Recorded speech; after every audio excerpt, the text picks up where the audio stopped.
gente, tudo bem? Sou a Renata Maia, sejam muito bem-vindos a mais um vídeo no canal. E hoje eu chamei vocês aqui pra gente conversar um pouco sobre vinho, essa bebida que muita gente ama e tá ligada à elegância, por isso não poderia deixar de trazer esse tema tão gostoso para compartilhar com vocês aqui no canal. Uma coisa que eu sempre reparei é que muitos apreciadores de vinho descrevem os seus favoritos como elegante. Mas afinal, o que é elegância no vinho? Se a gente procurar o significado de elegância no dicionário, a definição, a gente encontra alguns sinônimos como estilo, refinamento, sofisticação. Já no vinho, a elegância não é tão concreta, né? E não é tanto sobre certos sabores, mas como esses sabores se apresentam quando são apreciados. Por exemplo, esse Pinot Noir Kim Kardashian ou Grace Kelly? Esse é um rap ou um Beethoven? Mas o mais interessante é que ninguém sabe de onde vem a elegância do vinho, porque é imprevisível. Isso porque desde o momento em que você planta e colhe a uva que vai se transformar na bebida, existe todo um processo ali que pode ocorrer. O enólogo, por exemplo, não pode comprar a elegância e despejar num vinho, né? Não tem onde comprar essa elegância. Não dá para fazer a elegância do vinho acontecer, mas com certeza a pessoa que está cuidando da produção ali pode acabar com a esperança de que isso aconteça. Uvas maduras demais, vinificação exagerada, excesso de carvalho, tudo isso que acontece durante o processo pode modificar, afetar o resultado final. E no final, os que descrevem vinhos como elegante, né, que atingem esse patamar, os descrevem como uma beleza que se saboreia de forma tranquila. Fica até uma reflexão, né, que assim como o vinho, a elegância está muito ligada à essência que você exala e uma série de valores que você vai construindo ao longo da sua vida, que fazem com que no resultado final as pessoas possam apreciar de tudo de bom que você tem a oferecer, né? Um processo vem do interno, né? Mas voltando ao assunto do vinho, tem uma frase de Miguel Brasco que fala, que é um dos famosos críticos de vinho da Argentina, e ele descreve exatamente o que eu acredito. O melhor vinho é aquele que você mais gosta no final, né? Não existe algumas nomenclaturas, mas não existe regra. Isso que é fantástico, porque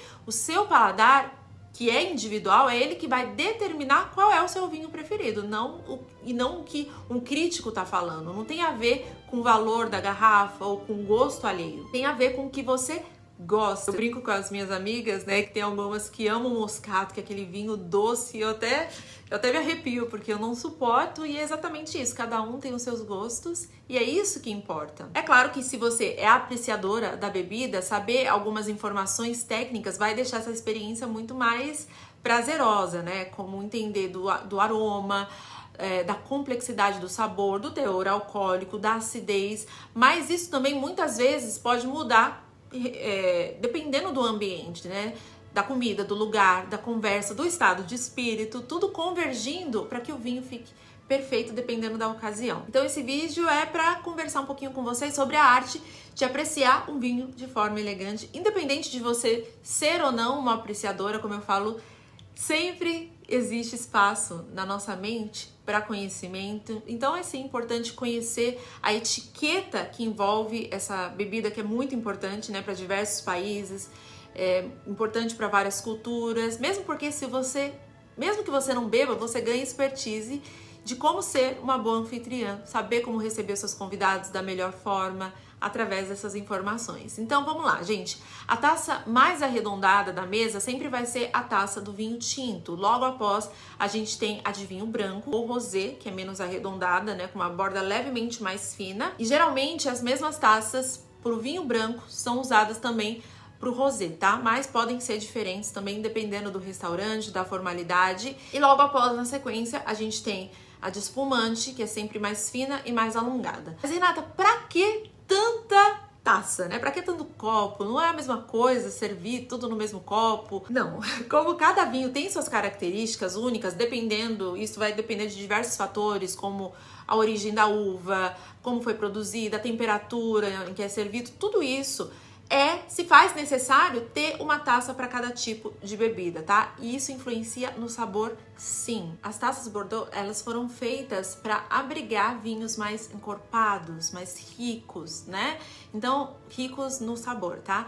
E elas têm um bojo grande, mas tem a borda mais fechada para evitar a dispersão dos aromas. Já as taças Borgonha são para os vinhos tintos mais complexos e concentrados, produzidos quase que exclusivamente com a uva Pinot Noir. Já as taças para vinho branco, que consequentemente a maioria deles precisa ser consumida em temperaturas mais baixas, elas têm um recipiente menor, que vai consequentemente permitir menos troca de calor com o ambiente, né, para que sejam realçadas ali no sabor as notas de frutas. Já a taça flauta, que são aquelas mais fininhas, são específicas para espumantes, porque vão ajudar ali a apreciar as borbulhas da bebida.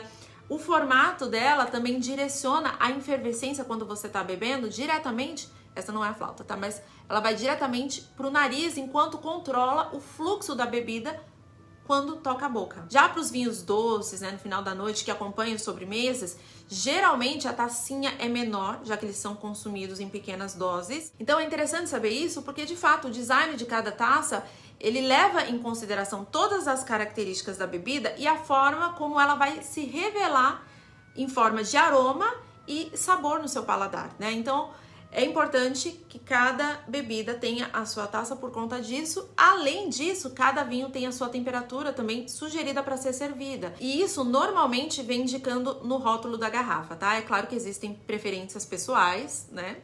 Cada um com as suas regras, mas essas são as regras gerais. A temperatura dos vinhos tintos estão entre 13 e 18 graus, vinhos brancos e rosés entre 7 e 12 graus e espumantes entre 6 e 8 graus. Vinhos de sobremesa entre 18 e 20 graus. E aí vai uma dica de anfitriã legal.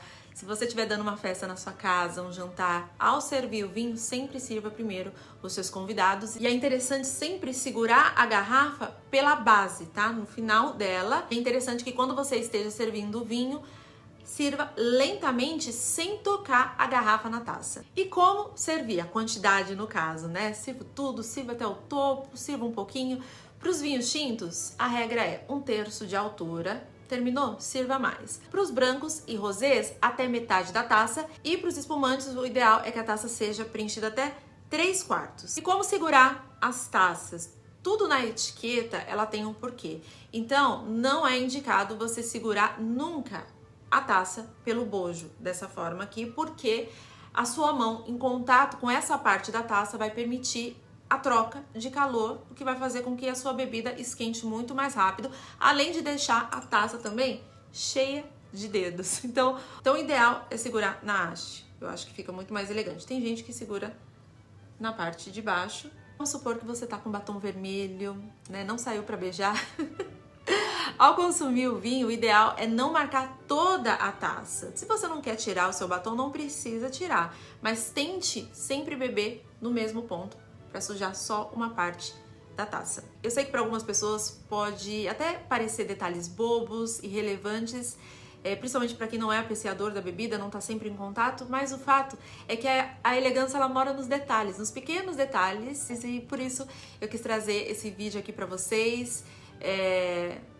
Sempre lembrando, aprecie o seu vinho com moderação, né? Porque é óbvio que sair dessa experiência totalmente alcoolizado iria de encontro a tudo, exceto a elegância. Então é importante não só ter consciência da quantidade consumida, né? Uma pessoa que não tem frequência em beber vai ter uma tolerância bem mais baixa do que uma pessoa que consome pelo menos uma taça de vinho. Ou uma pessoa muito magra vai ter uma tolerância diferente de uma pessoa com mais peso. Além da quantidade, tome bastante água enquanto você degusta o seu vinho. A medida ideal, que eu acho muito segura para mim e que não me afeta nada quando eu bebo vinho, é a medida 3 vezes a quantidade de água pro vinho que está sendo consumido. Então, se eu consumo isso de vinho, eu vou consumir isso de água para cada taça. Não que eu passe de mais de 2, né? Mas enfim, esse vídeo poderia ser longo, né? Porque tem a questão também da harmonização de vinhos com pratos, mas enfim, eu espero que até aqui esse vídeo tenha te ajudado, que você tenha aprendido um pouco mais, saiba consumi-lo, tá até na Bíblia, né?